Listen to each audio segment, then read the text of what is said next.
यहाँ पर English reading के साथ साथ आप हिंदी में ट्रांसलेशन सीखते हैं। तो यहाँ पर रीडिंग के साथ साथ मैं इंग्लिश की जो बेसिक ग्रामर है उसके नियम बताऊंगी। साथ ही साथ आप प्रैक्टिस कर सकेंगे वोकैबलरी की, बिल्कुल बेसिक वोकैबलरी जो सेंटेंसेस में चाहिए, और कौन से टेंस है, टेंस के अनुसार सारे वाक्यों का अनुवाद होगा, जिससे कि आप सेंटेंसेस का फॉर्मेशन समझ पाएंगे, यानी कि सेंटेंस एक वाक्य को किस प्रकार से बनाया जाता है एक सही वे से, वो फॉर्मेशन आपको समझ में आएगा। तो चलिए स्टार्ट करते हैं इंग्लिश रीडिंग, साथ में ही ट्रांसलेशन। सिंपल प्रेजेंट टेंस के होंगे ये जितने भी सेंटेंसेस होंगे। प्रेजेंट टेंस में इसको सिंपल नाम से भी पढ़ा जाता है, बोला जाता है, और इनडेफिनेट नाम से भी इसको पहचाना जाता है। तो सिंपल प्रेजेंट टेंस या प्रेजेंट इनडेफिनेट टेंस की जो पहचान होती है हिंदी में अनुवाद करते वक्त, या जो हिंदी की पहचान होती है, वो होगी ता है, ती है, ते है। मतलब लास्ट में आपको ये साउंड ज़रूर आएगा वर्ब के साथ, ता है, ती है, ते है। जैसे खेलता है, पढ़ता है, नाचता है, गाता है, इस तरीके से। और यहाँ पर है वर्ब की फर्स्ट फॉर्म का यूज़ होगा V1 का, या फिर वर्ब की फर्स्ट फॉर्म में S या ES लग जाएगा। जैसे गो है वर्ब की फर्स्ट फॉर्म, तो गो में ES लग गया, गोज। तो दोनों ही तरीके की वर्ब्स का इस्तेमाल यहाँ पर होगा, S या ES वाली और फर्स्ट फॉर्म का। फिर प्ले है तो प्लेज। अब ये कैसे पता चलेगा कहाँ पर S या ES लगाना है, ये भी मैं बताऊंगी। अब यहाँ पर देखिए हेल्पिंग वर्ब्स, यानी हर एक टेंस में कोई ना कोई सहायक क्रिया भी होती है। जब हम नेगेटिव सेंटेंस बनाएंगे, प्रश्नवाचक वाक्य बनाएंगे, तो यहाँ पर सिंपल प्रेजेंट टेंस की, यानी कि प्रेजेंट इंडेफिनिट टेंस की जो हेल्पिंग वर्ब है वो है डू और डज। क्या है? डू और डज। इन हेल्पिंग वर्ब का इस्तेमाल होता है present indefinite simple present tense में। अगर सब्जेक्ट ही, शी, इट या फिर कोई भी नाम हो सकता है ही शीट के साथ, राम, सीता, गीता, कोई भी एक वचन नाम, तो इनके साथ तो डज का इस्तेमाल होगा, डज हेल्पिंग वर्ब का। और यहाँ पर एक चीज़ और ध्यान रखनी है, अगर ही, शी, इट जब डज का इस्तेमाल हो रहा है तब नहीं, सिंपल सेंटेंसेस में ही, शी, इट आ जाएंगे और इनके साथ कोई वर्ब आएगी तो वहाँ पर आपको एस या यस लगाना होता है। और अभी सेंटेंस देखेंगे वाक्य तो आपको क्लियर हो जाएगा। फिर यहाँ पर देखिए आई, वी, यू, दे, ये जो सब्जेक्ट है आई, वी, यू, दे और प्लूरल बहुवचन जितने भी सब्जेक्ट है उन सभी के साथ डू हेल्पिंग वर्ब का इस्तेमाल होता है। तो ये याद करना पड़ेगा कि ही, शी, इट और सिंगुलर सब्जेक्ट के साथ डज हेल्पिंग वर्ब का इस्तेमाल, आई, वी, यू, दे और प्लूरल सब्जेक्ट के साथ डू हेल्पिंग वर्ब का इस्तेमाल। जैसे ही ईट्स, सब्जेक्ट ही है, यहाँ पर डू और डज नहीं है, डू और डज लगेगा, वहाँ पर वर्ब में एस या एस नहीं लगता है। ही ईट्स, तो ही सब्जेक्ट है, ही के साथ वर्ब ईट है तो ईट्स हो गया, एस लगेगा। जैसे कि यहाँ पर ही, शी, इट मैंने बताया, इन्हीं के साथ वर्ब में एस या एस लगेगा। अब यहाँ पर आई सब्जेक्ट है तो आई ईट, तो यहाँ पर तो ईट्स है और यहाँ पर ईट है, तो ये ध्यान रखना पड़ता है। यानी वह है, ही वह है, ईट का मतलब होता है खाना, तो ही ईट्स वह खाता है, और ता है से यहाँ पर वाक्य की एंडिंग भी हो रही है, अंत में ता है, ती है, इस तरीके से भी आएगा। अब यहाँ आई ईट यानी मैं खाता हूँ, तो खा यहाँ पर वर्ब यानी खाना यहाँ पर वर्ब है और ता हूँ से एंडिंग हो गई, तो ये simple present tense. He eats वह खाता है, आई ईट मैं खाता हूँ, तो यहाँ पर एक में ईट और एक में ईट्स, तो सब्जेक्ट के अनुसार एस या एस लग जाएगा। तो यहाँ से आपने बेसिक जो रूल होते हैं, नियम होते हैं अनुवाद के या टेंस के, तो किस तरीके से हम इनको हिंदी में सेंटेंसेस को ट्रांसलेट करेंगे तो वो भी देखेंगे। जैसे यहाँ से अब शुरुआत है कि आई गेट अप, आई सब्जेक्ट है इसलिए गेट्स नहीं बना, गेट अप का मतलब होता है उठना, तो मैं उठता हूँ एट, समय से पहले एट प्रपोजिशन 7 AM यानी सुबह 8 बजे, इन द मॉर्निंग सुबह में, तो आई get up at 7 in the morning, यहाँ पर 7 कर लो चाहे, AM यानी सुबह की बात हो रही है, आई get up at 7 in the morning. तो आई के साथ गेट अप वर्ब का यूज़। ऑन सैटरडे यानी कि शनिवार के दिन I don't get up, I don't get up. तो यहाँ पर जैसे हेल्पिंग वर्ब है डू, डोंट का कॉन्ट्रैक्टेड रूप शॉर्ट फॉर्म है डोंट, डू नॉट का, तो डू नॉट को शॉर्ट में डोंट इस तरीके से लिखा जाएगा। तो डू और डज ये हेल्पिंग वर्ब है यहाँ की, तो नॉट के साथ भी यूज़ करेंगे, डू नॉट, डज नॉट, और जब प्रश्नवाचक वाक्य बनाएंगे तो वहाँ पर भी। तो अब आई डोंट गेट अप, मैं, गेट अप मतलब उठना, अब नहीं है, नेगेटिव है, तो मैं नहीं उठता हूँ अर्ली यानी कि जल्दी। I don't get up early, I don't get up early. I get up, मैं उठता हूँ एट 10 AM यानी कि 10 बजे, सुबह के 10 बजे। आई get up at 10 AM। Get up उठना, वर्ब है, क्रिया है, मेन वर्ब। देन यानी कि फिर या तब, तो फिर देन आई टेक, टेक का मतलब लेना, तो यहाँ टेक का शावर यानी कि नहाना, शावर लेना। तो then I take a shower, फिर मैं शावर लेता हूँ, नहाता हूँ। एंड ब्रश माई टीथ यानी दांतों को, मेरे दांतों को ब्रश करता हूँ, साफ करता हूँ। Then I take a shower and brush my teeth, and यानी कि और, then I take a shower and brush my teeth. I have जो है यहाँ पर मेन वर्ब है, हैव यहाँ पर जो ब्रेकफास्ट है इसी के लिए, तो हैव की जगह ईट भी हो सकता है, टेक भी हो सकता है। I have breakfast, I take breakfast, या फिर I eat breakfast at 8 AM यानी सुबह 8 बजे मैं नाश्ता करता हूँ। आई हैव ब्रेकफास्ट एट 8 AM।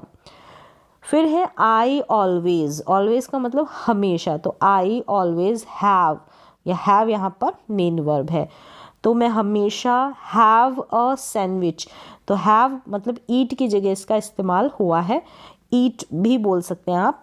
तो I always have a sandwich, तो यहाँ पर सैंडविच नहीं बोलेंगे, डी साइलेंट है, तो मैं सैंडविच लेता हूँ, सैंडविच खाता हूँ। एंड और the glass of orange juice in my breakfast, यानी ब्रेकफास्ट में, मेरे ब्रेकफास्ट में मैं एक ऑरेंज जूस, एक ग्लास ऑरेंज जूस लेता हूँ। तो the glass of orange juice in my breakfast, I always have a sandwich and the glass of orange juice in my breakfast. तो ये चीज़ खाने की बात, लेने की बात की जा रही है। फिर है आई लीव, लीव का यूज़ होता है एक स्थान को छोड़कर, जब हम दूसरी जगह जाते हैं तो उस सेंस में यूज़ किया जाएगा। देन आई लीव, फिर मैं चला जाता हूँ, माई होम मेरे घर से, एट 8:30 यानी 8:30 पर मैं अपने घर से चला जाता हूँ, निकल जाता हूँ। कहाँ, यहाँ पर लिखा नहीं है। I leave my home at 8:30, मैं अपने घर से, मेरे घर से 8:30 पर निकल जाता हूँ। आई ड्राइव, तो ड्राइव यहाँ पर मेन वर्ब है, जैसे लीव यहाँ पर थी, तो कार द्वारा जाना, कार को चलाकर चले जाना, कार को ड्राइव कर कर जाना, तो उस सेंस में ड्राइव। तो आई ड्राइव टू वर्क, यानी कि मैं ड्राइव करके, कार चलाकर जो है काम पर जाता हूँ। टू वर्क, वर्क मतलब काम की बात हो रही है यहाँ पर, काम पर जाने की बात। तो आई ड्राइव टू वर्क, मैं कार चलाकर काम पर जाता हूँ। माई, मेरा वर्क स्टार्ट्स, यहाँ पर माई वर्क जो है सब्जेक्ट है, माई वर्क एक की बात है, इसलिए स्टार्ट्स, स्टार्ट नहीं है, स्टार्ट्स एस लगा है, सिंगुलर सब्जेक्ट होगा तो माई वर्क एक की बात है।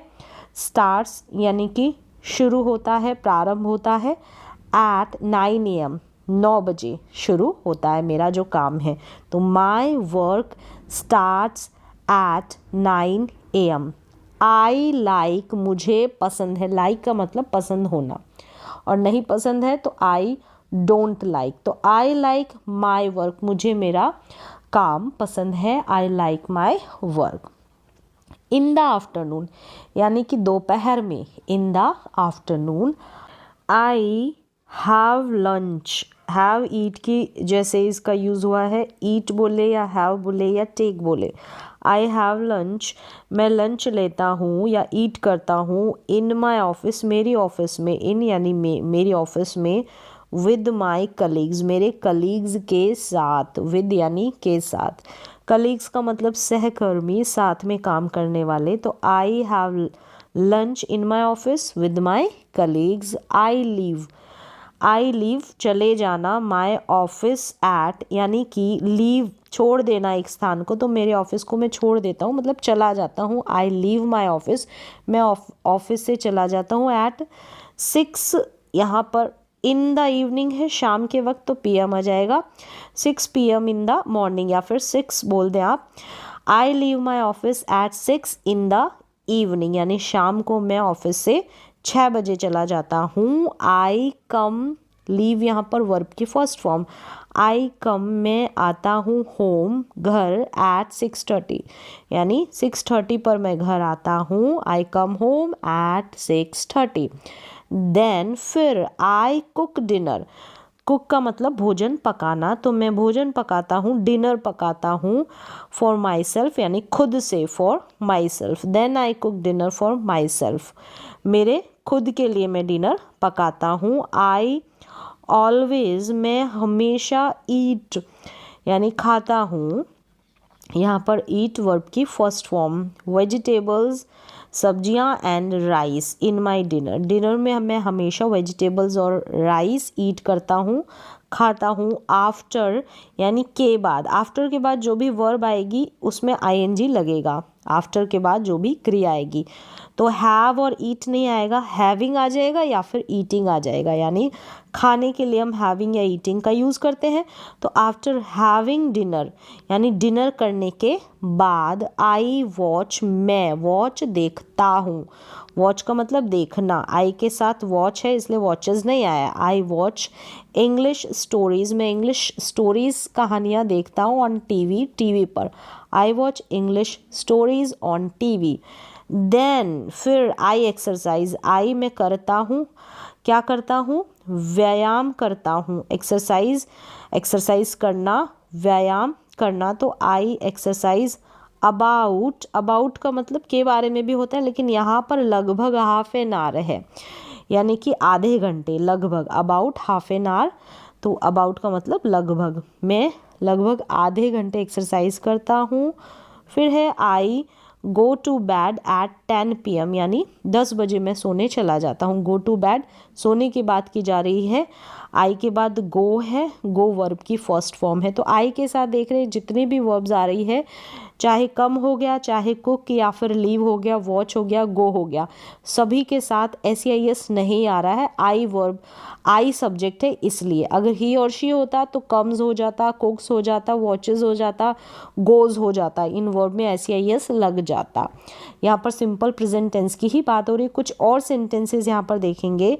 आफ्टर दैट का मतलब होता है यानी इसके बाद, आफ्टर दैट का मतलब इसके बाद। अब यहाँ है आई मॉप का मतलब होता है पोछा लगाना, तो मैं पोछा लगाता हूँ या मैं पोछा लगाती हूँ द फ्लोर यानी फर्श को। After that I mop the floor in the afternoon, यानी कि दोपहर में। In the afternoon I do the laundry का मतलब, डू लॉन्ड्री का मतलब कपड़े धोना। आई डू द लॉन्ड्री, मैं कपड़े धोता हूँ, तो I do the laundry. Do यहाँ पर फर्स्ट फॉर्म है, मॉप यहाँ पर, ये दोनों वर्ब है, मॉप और डू। पोछा लगाना मॉप, डू लॉन्ड्री यानी कपड़े धोना। फिर है देन, यानी देन का मतलब फिर। आई टेक का मतलब लेना, क्या लेता हूँ, अ नैप, एक झपकी, यानी थोड़ी नींद लेते हैं उसको बोलते हैं a nap. Then I take a nap, फिर मैं थोड़ी झपकी लेता हूँ, थोड़ी नींद लेता हूँ। फिर Sunday is my favourite day, जो संडे है वो इज़ का मतलब है, Sunday is my favourite day, Sunday जो मेरा पसंदीदा दिन है। ऑफ द वीक यानी हफ्ते का, सप्ताह का, of the week. Sunday is my favourite day of the week. I get up, मैं उठता हूँ 10 AM ऑन संडे, यानी संडे के दिन। आई गेट अप 10 बजे मैं उठता हूँ। गेट अप वर्ब की first form. I don't like, I like तो मुझे पसंद है, अब आई डोंट लाइक मुझे पसंद नहीं है। आई के साथ डू का यूज़ होता है तो डू नॉट लगा है, डू नॉट का ही ये शॉर्ट फॉर्म है। I don't like wake up, wake up का मतलब जागना, गेट अप उठना। अर्ली, अर्ली का मतलब जल्दी, आई डोंट लाइक वेकअप मुझे जल्दी जागना सुबह में। इन द मॉर्निंग, मुझे मॉर्निंग में सुबह में जल्दी जागना पसंद नहीं है। I don't like wake up early in the morning, early मतलब जल्दी। आई गो टू द पार्क, मतलब गो का मतलब जाना, तो मैं जाता हूँ पार्क विद माई फ्रेंड्स, मेरे दोस्तों के साथ, विद यानी के साथ। इन द आफ्टरनून, दोपहर में। I go to the park with my friends in the afternoon. I go to, मैं जाता हूँ, गो का मतलब जाना। I go to the movies यानी फिल्में देखना, मूवीज़ देखने। इन द इवनिंग यानी शाम को मैं मूवी देखने जाता हूँ। आई डोंट हैव, यहाँ पर है डू नॉट का ही शॉर्ट फॉर्म, तो आई के साथ डोंट आएगा। I don't have a car, have का मतलब पास होना, तो मेरे पास नहीं है। अगर मेरे पास है तो आई हैव अ कार, अब नहीं है तो I don't have a car, मेरे पास कार नहीं है। आई टेक, तो टेक मतलब मैं लेता हूँ, क्या लेता हूँ, बस लेता हूँ। आई टेक अ बस टू वर्क यानी काम के लिए, वर्क के लिए, काम के लिए मैं बस लेता हूँ। आई टेक अ बस टू वर्क। फिर आगे है इट इज़, इट इज़ मतलब ये बस को लेना। इट इज़ चीप, ये बस को लेना क्या है, चीप है, सस्ता है। एज वेल यानी भी, बस लेना सस्ता भी है। It is cheap as well, cheap का मतलब सस्ता। तो यहाँ पर इज़ जो है वो वर्ब है के सेंस में। आई वर्क, मैं काम करता हूँ। 8 आवर्स इन अ डे यानी दिन में, इन अ डे एक दिन में मैं 8 घंटे काम करता हूँ। आई ईट, मैं खाता हूँ। Fried rice, fried rice in my dinner यानी डिनर में मैं फ्राइड राइस खाता हूँ।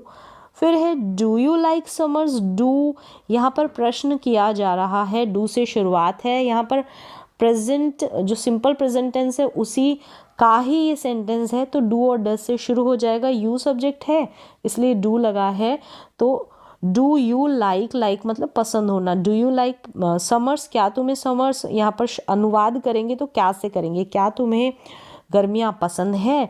नो नहीं, आई डोंट लाइक पसंद है, तो आई लाइक अब नहीं है तो I don't like summers. I subject है तो डू का यूज़ होगा तो don't. I don't like summers, मुझे जो गर्मियाँ हैं वो पसंद नहीं है। मुझे पसंद है, आई लाइक, क्या पसंद है, विंटर्स। आई लाइक विंटर्स यानी कि सर्दियाँ। तो इस तरीके से यहाँ पर कंप्लीट हो जाते हैं सारे के सारे सेंटेंसेस। आपने देखे सिंपल प्रेजेंट टेंस के हैं। यहाँ पर आई के साथ ज़्यादा सेंटेंसेस है तो वर्ब में SEIS नहीं लगा है। अगर सब्जेक्ट ही शी इट होते तो SEIS लग जाता। तो इसी तरीके से आज की इंग्लिश रीडिंग की क्लास में इतना ही, मिलते हैं अगली क्लास में।